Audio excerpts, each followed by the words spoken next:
Shalom semuanya. Kali ini aku mau sharing mengenai ditimpa masalah bertubi-tubi. Siapa yang pernah?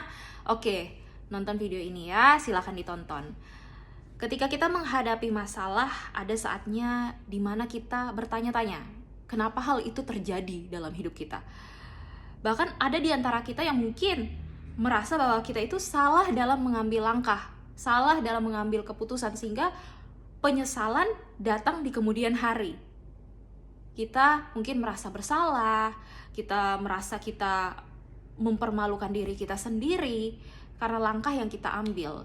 Oleh karena itu, kita perlu introspeksi diri, apakah itu memang benar karena kesalahan kita sendiri, atau masalah itu memang terjadi karena Tuhan izinkan, ya, kita menghadapinya agar kita diproses, agar kita semakin dimurnikan, iman kita semakin dimurnikan.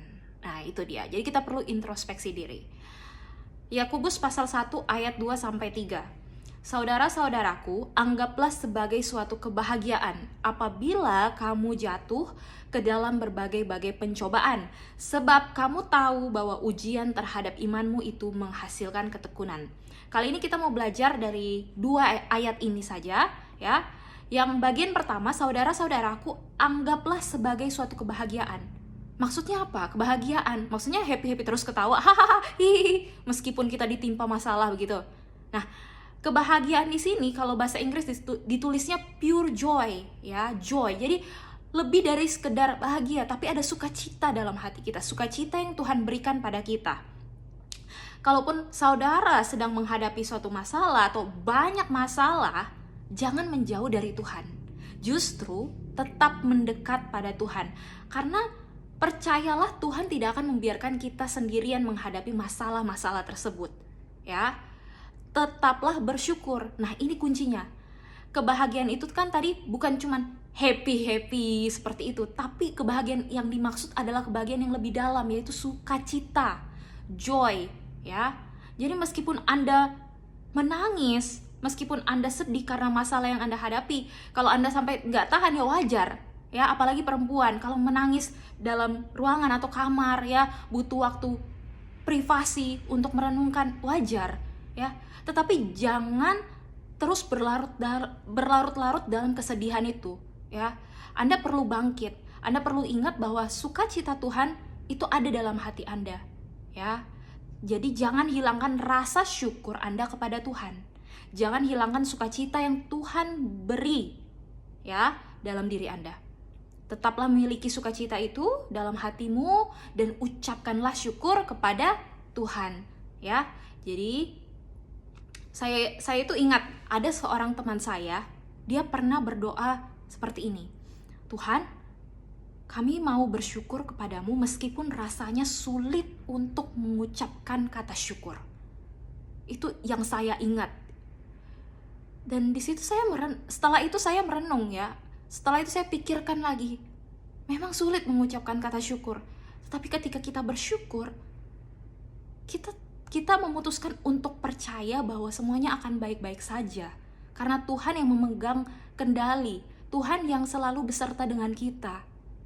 Ya, jadi di tengah keadaan yang tidak mendukung, untuk Anda happy, untuk Anda senang-senang, ketawa-ketiwi, tetaplah bersyukur.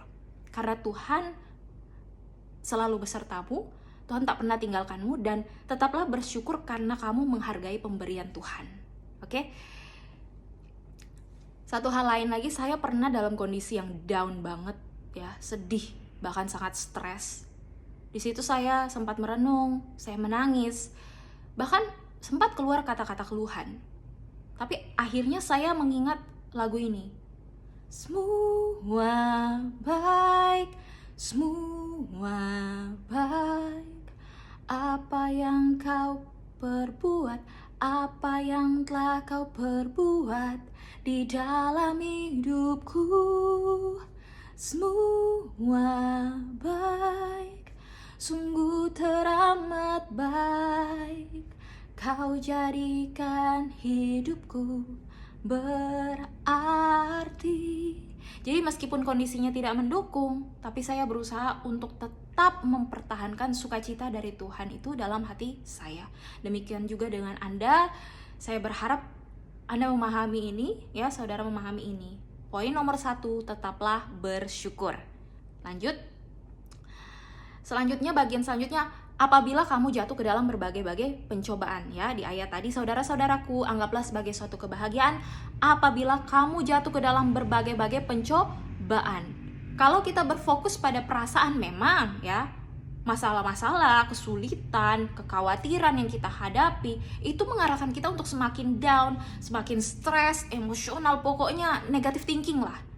Tapi orang yang mau diajar Tuhan, orang yang mau dibentuk hatinya, ya, dia mau membuka hatinya untuk Tuhan koreksi, untuk Tuhan ajar, Tuhan didik, ya, dia mau membuka hatinya untuk evaluasi diri, dan dia akan mencari sisi positif dari apa yang dia alami.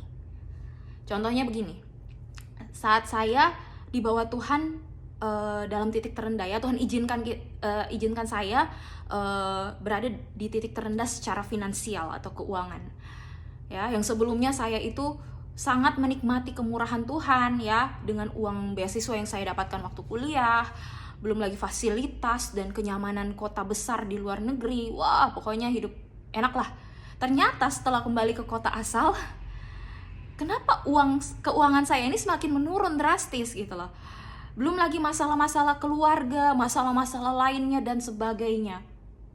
Begitu. Jadi saya sempat bermimpi ibarat itu seperti pohon yang tinggi, ya, besar, tiba-tiba ditebang sampai ke tunggulnya. Di situ setelah itulah saya belajar gitu loh, untuk saya mau membuka hati saya untuk diproses Tuhan. Meskipun pahit, hal-hal yang telah saya lewati itu ada pahit-pahitnya pastinya. Tapi saya mau mengambil sisi positifnya. Saya mau memetik sisi positifnya, ialah contohnya saya lebih mampu mengendalikan pengeluaran setelah itu. Ketika saya mau beli makanan, ya saya tidak pilih yang terlalu mahal lah. Ketika saya mau membeli barang, ya saya belajar untuk membeli barang yang hanya diperlukan saja. Jadi tidak berfoya-foya, tidak membeli barang yang hanya karena keinginan mata saja. Wah, bagus banget nih. Nggak lagi seperti itu. Jadi saya lebih lebih selektif gitu, lebih bijak dalam memilih apa yang mau saya beli. Dan saya belajar untuk menikmati makanan yang sangat-sangat sederhana, tetapi itu tetap sehat, tetap bernutrisi bagi tubuh saya, ya.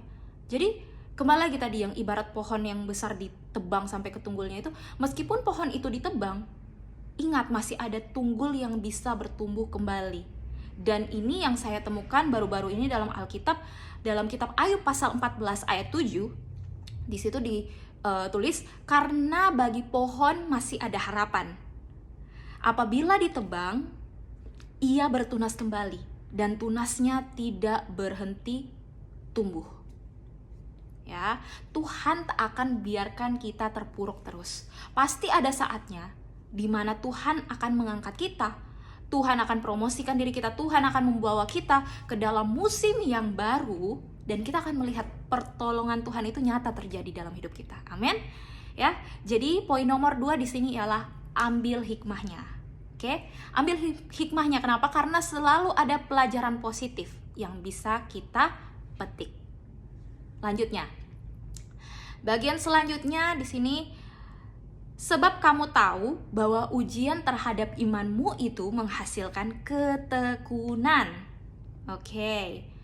Nah, kalau tadi kan sudah bersyukur, ambil hikmahnya. Selanjutnya apa? Sekarang ya, selanjutnya belajar untuk bertekun dalam Tuhan. Itu poin nomor 3.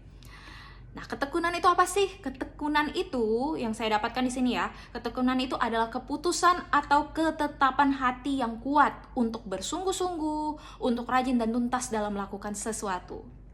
Jadi, meskipun ada kesulitan nih, ya, tetap gigih dalam melakukan hal yang Tuhan suruh kita untuk kerjakan. Apa yang Tuhan perintahkan, apa yang Tuhan arahkan Anda untuk kerjakan, maka tetap kerjakan, tetap gigih lakukan, tetap bertekun, ya. Anda tahu harus mengerjakan apa nih, tapi karena masalah datang bertubi-tubi, wah masalah ini, itu. Kemudian pikiran Anda buyar, Anda stres karena hal itu, akhirnya gagal fokus. Nah, kondisi seperti ini bisa aja terjadi, tapi jangan terus berlarut-larut. Anda perlu bangkit, ya. Usahakan untuk mencari solusinya, yaitu bagaimana? Bahwa dalam doa, Ya, biarkan Tuhan itu intervensi, campur tangan. Buka hatimu untuk dikoreksi Tuhan, untuk diingatkan oleh Roh Kudus. Ya, karena sebetulnya masalah-masalah yang kita hadapi itu secara tidak langsung mendorong kita loh untuk semakin dewasa rohaninya. Rohani kita ini semakin dewasa kalau kitanya mau terbuka kepada Tuhan, kalau kitanya mau diajar, kitanya mau dibentuk. Ya, jadi izinkan Tuhan campur tangan, izinkan Tuhan, libatkan Tuhan dalam apa yang Anda hadapi, ya. Masalah-masalah itu juga mendorong kita untuk mengerjakan visi dan misi dari Allah. Secara tidak langsung kita diarahkan seperti itu untuk mengerjakan visi dan misi dari Allah. Maksudnya gimana? Contoh, kan saya ini, misalkan saya ini diterpa banyak sekali masalah, banyak punya masalah kiri kanan ya, baru depan belakang. Bisa saja saya mengambil keputusan begini, sudah deh, karena aku banyak masalah, kayaknya aku nih orangnya harus menghadapi masalah-masalah ini, sudahlah aku nggak usah sharing rohani lagi lah di media sosialku gitu. Terlalu pusing dengan masalah-masalah di sekitarku ini.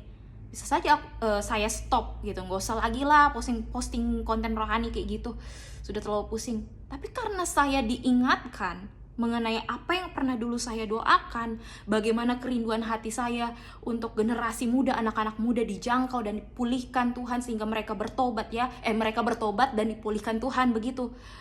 Saya diingatkan hal-hal seperti itu ya. Saya teringat juga masa awal saya bertobat ya, bagaimana saya betul-betul sangat cinta mula-mula, kasih mula-mula gitu ya, bergairah, pokoknya passion buat Tuhan lah, semangat gitu kan, revival begitu. Di situ saya diingatkan, maka saya akan merenungkan, iya ya, sebetulnya tujuan hidupku apa? Aku harus kembali ke tujuan hidupku. Tujuan hidup saya ini apa? Dari sekian banyak hal yang saya kerjakan, saya harus kembali ke tujuan hidup saya ini. Saya harus kerjakan apa sih yang menjadi saya, tujuan hidup saya itu. Nah, waktu saya awal-awal bertobat itu, saya sangat suka lagu ini. Ada satu lagu begini, bagian liriknya. Be the reason that I live, fulfill your purpose in my life. Lord, I trust in you. Jadilah alasan mengapa aku hidup. Be the reason that I live. Jadilah alasan kenapa aku hidup. Fulfill your purpose in my life. Penuhi maksudmu dalam hidupku, Tuhan. Jadi ini tujuan hidup saya, untuk menyenangkan hati Tuhan. Nah, bagaimana dengan Anda, saudara? Oke? Jadi saya itu akan digiring kembali untuk mengerjakan panggilan dari Tuhan, untuk mengerjakan visi dan misi yang diberikan oleh Tuhan. Demikian juga Anda, ya, saudara-saudara. Kalau Tuhan ingatkan sesuatu kepada Anda, maka usahakanlah, kerjakanlah. Amin.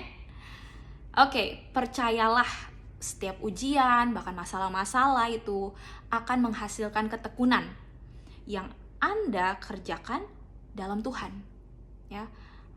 Dan ketekunan itu akan membuahkan hasil yang manis. Apa yang kamu tabur, itulah yang kamu tuai. Apa yang kamu tabur sekarang, itu yang akan kamu tuai di kemudian hari. Amin. Jadi tetap semangat ya. Ingat kembali 3 poin penting di video ini mengenai bagaimana menghadapi masalah yang bertubi-tubi. Nomor 1, tetaplah bersyukur. Nomor 2, ambil hikmahnya. Nomor 3, bertekunlah dalam Tuhan. Tuhan Yesus memberkati. Shalom.